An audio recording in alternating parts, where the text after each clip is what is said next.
Hello and welcome everyone. तो आज हम पढ़ने जा रहे हैं सोशल साइंस का chapter our constitution by Priyanka ma'am. तो हम आगे बढ़ते हैं। कॉन्स्टिट्यूशन क्या है? कॉन्स्टिट्यूशन है रूल ऑफ लॉ, एक रूल बुक है जिसके अंदर एक देश को कैसे चलना चाहिए, देशवासियों को कैसे रहना चाहिए, क्या करना चाहिए, क्या नहीं करना चाहिए, ये सारी बातें कही गई हैं। तो रूल ऑफ लॉ क्या कहता है? रूल ऑफ लॉ कहता है कि सारे सिटीजन जो हैं वो कानून की नज़र में इक्वल है और किसी तरह का कोई डिस्क्रिमिनेशन नहीं होना चाहिए on the basis of caste, religion, sex या जेंडर जिसको हम बोलते हैं, सोशल और इकोनॉमिक स्टेटस के आधार पर। यही है हमारे कॉन्स्टिट्यूशन का सबसे मुख्य सार, जिसको हम समरी भी कहते हैं। अब नीड ऑफ कॉन्स्टिट्यूशन, भाई क्यों जरूरत पड़ी इस देश में एक कॉन्स्टिट्यूशन की? तो सबसे पहले मैं बता दूं कि जो देश तकरीबन 800 से 1000 सालों तक की गुलामी सहा, जिसके अंदर कई तरह की विविधताएं आई। अगर आप देखेंगे तो एंशियंट पीरियड के बाद से ही मध्ययुगीन भारत में विभिन्न समुदायों का, धर्मों का आना शुरू हुआ। देखा जाए तो उस वक्त लोग घूम ही रहे थे, घुमक्कड़ी कर कर के वो राज करने का तरीका, जीने का तरीका सीख रहे थे और ऐसे जगहों को ढूंढ रहे थे जहाँ पे वो अपने एम्पायर को एक्सपैंड कर सके, रूल कर सके, अच्छे से सेटल डाउन कर सके।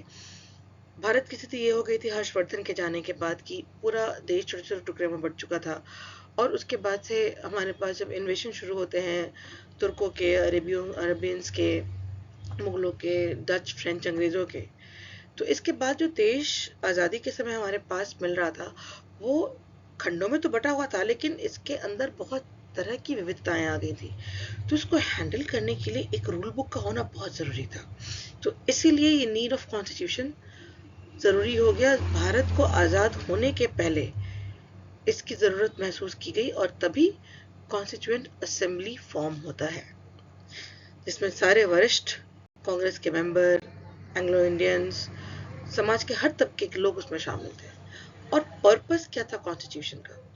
पर्पस था कि भाई ये एक कंट्री के पॉलिटिकल सिस्टम को डिफाइन करता है, इसके अलावा सिग्निफिकेंट गाइडलाइंस देता है, रूल्स एंड रेगुलेशंस को बताता है, देशवासियों को सर्टेन राइट्स प्रोवाइड करता है, ensures rights of minority group. भाई इस देश में बहुत सारे माइनॉरिटी ग्रुप हैं और ऐसा ना हो कि मेजॉरिटी ग्रुप जो है उनको सप्रेस करे, तो उनके अधिकार को इंश्योर करता है। हमारा जो राष्ट्रीय हित है उसकी सुरक्षा करता है, किसी भी तरह की हिटलर शाही का विरोध करता है और it plays a crucial role in democratic societies. Constitution democracy के अंदर एक बहुत ही इम्पोर्टेंट रोल अदा करता है। अगर ये संविधान नहीं होता, आप सोचो, अब वही हमारे इलेक्शंस हो रहे हैं, तो ये इलेक्शन करवाने की इजाज़त कौन देता है? संविधान देता है। और संविधान से इधर तो कोई नहीं है, खुद कानून बनाने वाले भी नहीं है। तो कॉन्स्टिट्यूशन का ये सारा पर्पस होता है। अब चलते हैं आगे के स्लाइड में। अब आप देख लो कि guiding values of Indian constitution क्या है। Sovereignty, secularism, democracy, republic, liberty, equality, socialism, justice, fraternity, fundamental duties, rights.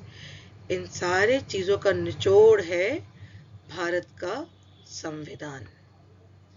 Bharat का संविधान जो है इन सारे चीजों का निचोड़ है। सॉवरेन है, मतलब हमारे देश का जो बॉर्डर है वो किसी भी तरह के बाहरी इंटरफेरेंस से अलग है। हमारे देश में क्या होगा, कैसे होगा, ये हम देशवासी मिलकर तय कर लेंगे।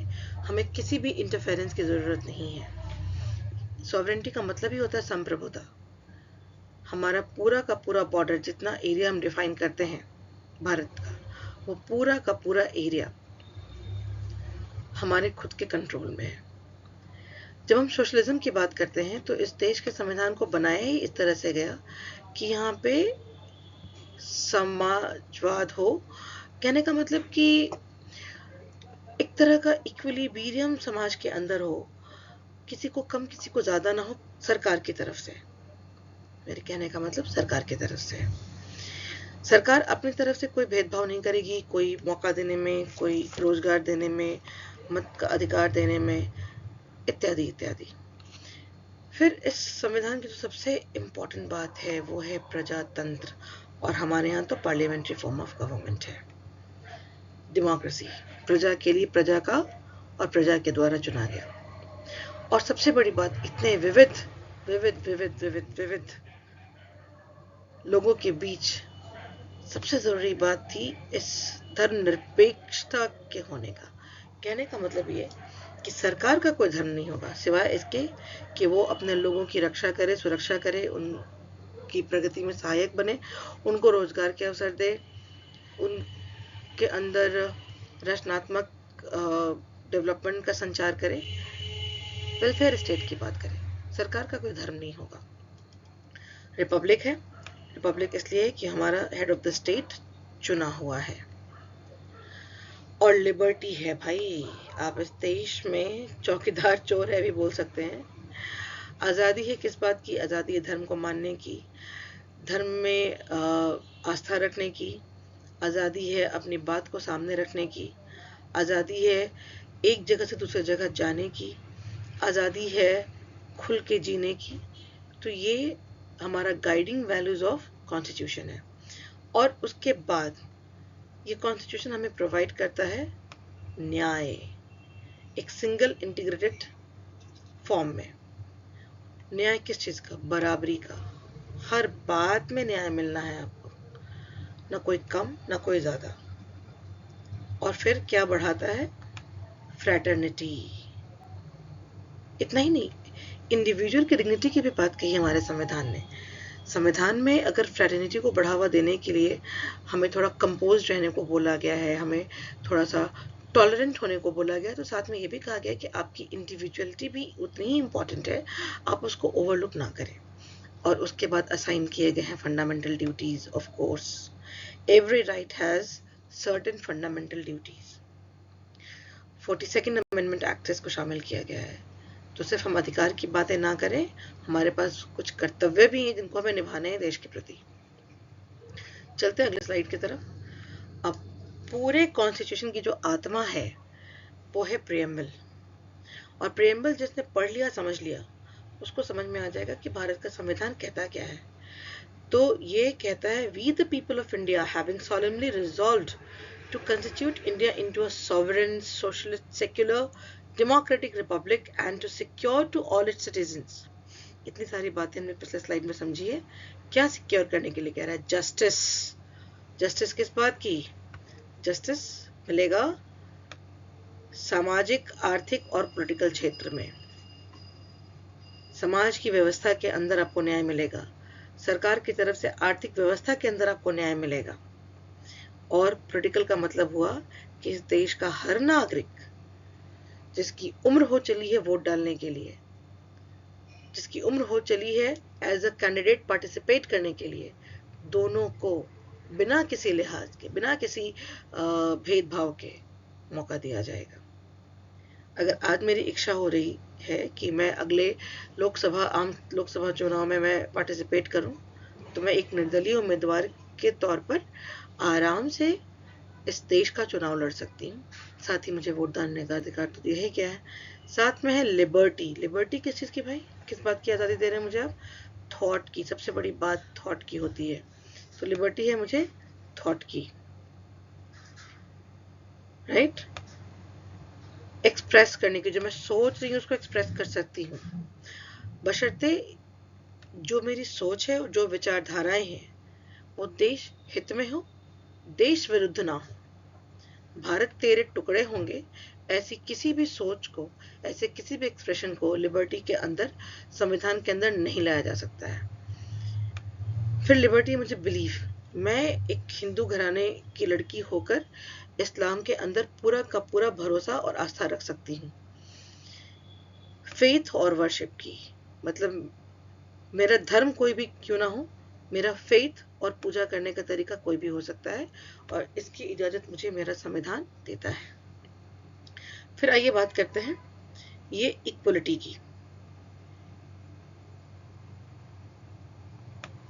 Equality of status end of opportunity, मतलब इक्वलिटी मुझे मिलेगी स्टेटस की, किसकी तरफ से?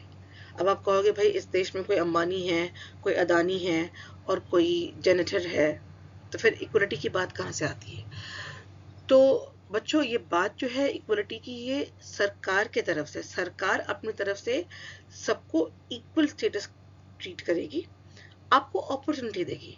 अब ये आपके ऊपर डिपेंड करता है कि इस अपॉर्चुनिटी को हाथ में लेकर आप एक बड़े कैपिटलिस्ट बनते हैं या फिर आप नो रिस्क गेम में शामिल होकर अपना भरण पोषण करते हैं, ये आपके ऊपर है। सरकार की तरफ से कोई विरोध नहीं है और कोई विरोधाभास भी नहीं है। और इसके बाद प्रमोट क्या करना है? And to promote among them all fraternity, assuring the dignity of individual and unity and integrity of the nation। और तब इस संविधान को 26 नवंबर 1949 को हम भारत के लोगों ने अपने आप को सौंपा। ये बड़ा इंपॉर्टेंट लाइन है, we the people of India. ठीक है, अब चलते हैं अगले स्लाइड की तरफ। अब देखो salient features of our constitution क्या क्या है। तो इसका हिस्टोरिकल बैकग्राउंड है कि आवश्यकता ही क्यों हुई थी संविधान बनाने की, कौन सारे लोग थे। तो इसका हिस्टोरिकल बैकग्राउंड ये कहता है कि सबसे पहले इसकी परिकल्पना ही कर ली गई थी 1933 में वी.के. मेनन के द्वारा, बट इसको ऑफिशियली बनाया गया 1946 में। और मेंबर्स थे हमारे भीमराव अंबेडकर, जे.पी. कृपलानी, सरोजनी नायडू, डॉक्टर राजेंद्र प्रसाद, अब्दुल कलाम और भी बहुत सारे लोग। उसके बाद जब ये सारे लोग मिल बैठे तो उनको एक ऐसे देश का संविधान बनाना था जो काफी सालों से गुलाम चला रहा था। तो इस असेंबली ने मिल बैठ के डिसाइड किया कि हम वर्ल्ड के बेस्ट कॉन्स्टिट्यूशन का बेस्ट पार्ट लेंगे और अपने कॉन्स्टिट्यूशन को बनाएंगे। तो ये influence from the other constitution of the countries. जैसे हमारे देश का जो सिंगल सिटीजनशिप है या हमारे देश में जो यूनिवर्सल एडल्ट फ्रेंचाइज है, ये सब बोरोड है। अब इसमें जो डिस्कशन करने के लिए पॉइंट है वो है salient features of the constitution, union and its territory, federal nature of Indian constitution and state reorganisation act. ये सारे इंपॉर्टेंट फीचर्स हैं इंडियन कॉन्स्टिट्यूशन के। अब आप देख लो, ये लेंथीएस्ट कॉन्स्टिट्यूशन है। क्या है? Lengthiest. It has been drawn from various sources. ये रिजिड भी है और फ्लेक्सिबल भी है। ये फेडरेशन भी है और यूनिटरी भी है। फेडरेशन माने central and state. Parliamentary form of government है, जहां इसका मतलब होता है लेजिस्लेचर और एग्जीक्यूटिव के बीच बड़ी घनिष्ठता है। सिंथेसाइज है of parliamentary sovereignty and judicial supremacy.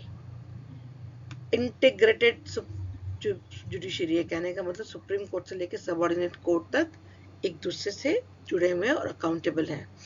इसने हमें फंडामेंटल राइट दिया है जो जस्टिसेबल है कोर्ट के अंदर।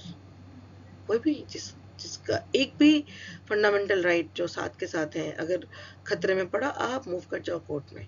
इसके बाद ये संविधान जो है ये डायरेक्शन देता है स्टेट को वेलफेयर स्टेट में कन्वर्ट करने के लिए। आप अपने स्टेट के वेलफेयर के लिए जितनी भी चीज़ें कर सकते हैं, कोई भी स्कीम लगा सकते हैं, ये सारी की सारी चीज़ें हमें हमारे कॉन्स्टिट्यूशन ने दी है और ये इसके सेलिएंट फीचर्स में आती हैं। फंडामेंटल ड्यूटीज़ भी है, बस अधिकार नहीं, हम ड्यूटीज़ को भी जानेंगे, मानेंगे। राष्ट्रगान की इज्जत करना, राष्ट्रीय ध्वज की इज्जत करना, राष्ट्रीय संपत्ति की इज्जत करना, ये सब हमारे फंडामेंटल ड्यूटीज़ के अंदर आता है। प्राकृतिक संपदा की सुरक्षा करना, मतलब नेचुरल रिसोर्सेज की को प्रोटेक्शन देना। और भाई सेक्युलरिज्म तुम्हारा सबसे बड़ा वाला, क्या मैं बोलूँ, एक मेडल है जो हमारे कॉन्स्टिट्यूशन के अंदर हमने इतने सारे भाषाओं के साथ, विविधताओं के साथ, धर्म के साथ, जाति के साथ रहकर सरकार का धर्म निरपेक्ष होना, ये बहुत बड़ी बात है। फिर हमारा संविधान हमें देता है यूनिवर्सल एडल्ट फ्रेंचाइज, 18 साल के हो जाइए और वोट डाल रहे हैं ना आप, वोट डालना मत भूलिएगा। फिर सिंगल सिटीजनशिप, जो भारत का है वही राज्य का भी है। अमेरिका के अंदर दो होता है, स्टेट का अलग होता है, मतलब उनके प्रोविंस का अलग होता है, और फिर उनके देश का अलग होता है। हमारे यहाँ बस एक है, हम सब भारतीय हैं। फिर ये इंडिपेंडेंट बॉडीज को भी खुल के आने का मौका देता है। हमारे पास इमरजेंसी प्रोविजंस है, हम 3 टियर गवर्नमेंट है, और हम कोऑपरेटिव सोसाइटीज को भी मान्यता देते हैं। तो ये है भाई हमारा salient features of constitution of India. तो आप बताओ, आपने देखा है ऐसा कोई कॉन्स्टिट्यूशन पूरे वर्ल्ड के अंदर?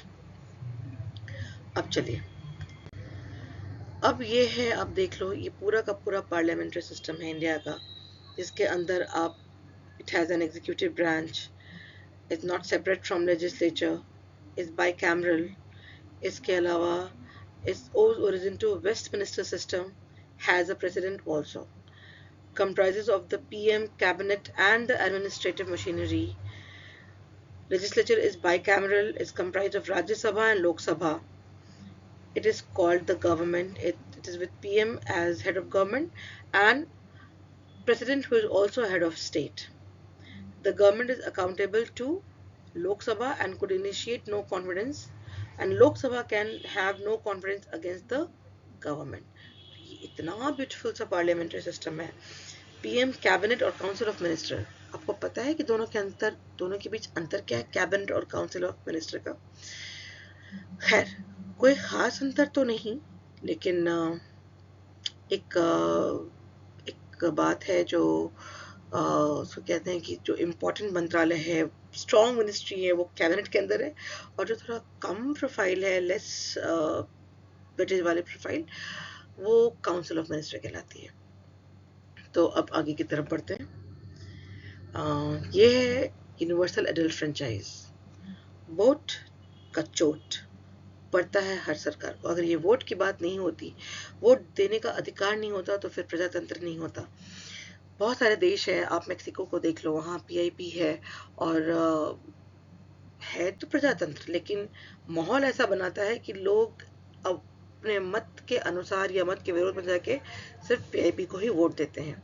हमारे यहाँ ऐसा नहीं है, हमें अपना मत चुनने का पूरा अधिकार है, हम अपने रिप्रेजेंटेटिव को चुनते हैं। ठीक है, तो आर्टिकल 326 ने हमें प्रोविजन दिया कि हम वोट डाल सके।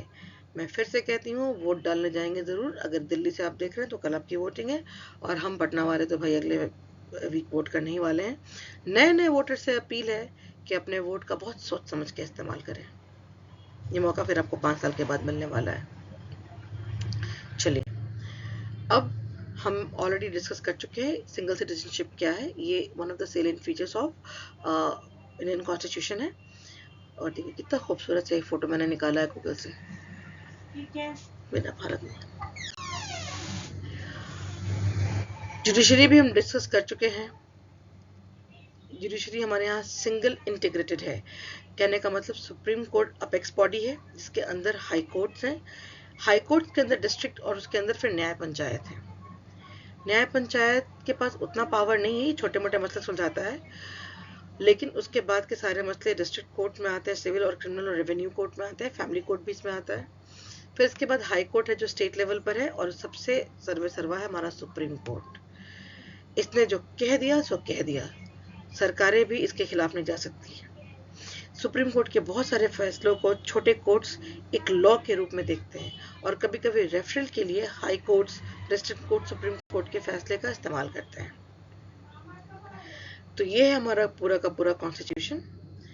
कॉन्स्टिट्यूशन ने हमें फंडामेंटल राइट दिया है, फंडामेंटल ड्यूटीज भी दिया है, और directive principle of state policy है, जो स्टेट को डायरेक्टिव दिए गए हैं कि भाई आप अपने स्टेट को वेलफेयर स्टेट में कैसे कन्वर्ट कर सकते हैं, आप फ्री हैं।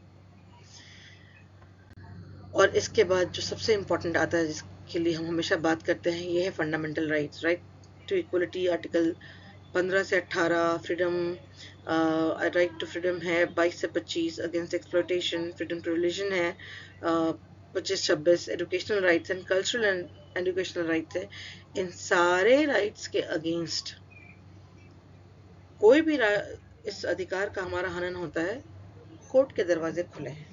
अब जरूरी है कि हमें जानकारी होनी चाहिए कि हमारा अधिकार जो है, फंडामेंटल राइट जो है, वो एक्चुअली क्या है। राइट टू फ्रीडम का मतलब अपनी बात को अभिव्यक्त करने का है। तो सबसे पहले जरूरत होती है कि हम समझे कि आजादी है क्या। नंगा नाच को आजादी नहीं कह सकते, अराजकता फैलाने को आजादी नहीं कह सकते, हमारे मन में जो आए वो हम बक दें, उसको आजादी नहीं कह सकते। सरकार के लिए अपना विरोध प्रकट करें, लेकिन देश के विरोध में ना जाए। अब हमारे देश के एक नेता विदेशों में जाके कहते हैं कि हमारा देश का प्रजातंत्र खतरे में है, तो ये कौन सी आजादी है, पहले उनको समझना चाहिए। तो ये है फंडामेंटल राइट्स। प्यारे बच्चों और जितने भी व्यूअर्स हैं, फंडामेंटल राइट्स हमेशा एक पैकेज में आता है। Every right has a corresponding duty, तो don't forget your duty before claiming your rights. So very thank you to all of you. So please do subscribe, like and share. Thank you very much.